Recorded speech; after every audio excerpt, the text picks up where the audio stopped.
le 7 octobre 1763, le roi Georges III publie ce qu'on appelle la proclamation royale de 1763. Ce sont ses ministres, bien sûr, hein, mais il publie ça.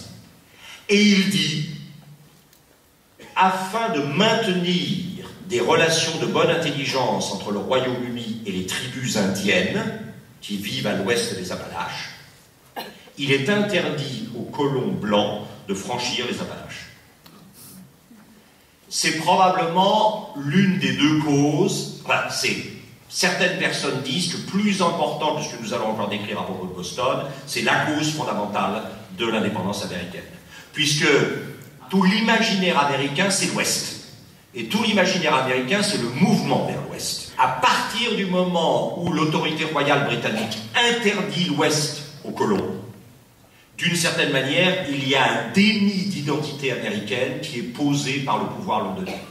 Et ça, les Américains l'ont ressenti comme ça. Souvenez-vous évidemment du verset 11 du chapitre 12 du livre des Proverbes. Celui qui cultivera son champ sera récompensé par le pain. Et pour vous donner une idée de ce que ça veut dire ça, certains d'entre vous sourient parce qu'ils ont vu ça avec moi à Philadelphie ou dans d'autres conférences, vous sentez bien que ça c'est l'expression même du rêve agraire américain.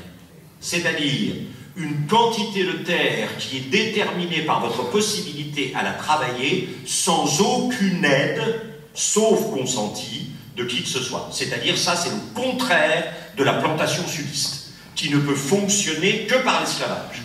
Là, vous travaillez seul, votre terre, hein, et parce que vous cultivez votre champ, vous aurez votre récompense, et vous voyez que l'idée, c'est effectivement que tout ceci est gouverné par la règle du frugal et non du somptuaire, le frugal étant évidemment le signe de l'accomplissement de la volonté divine.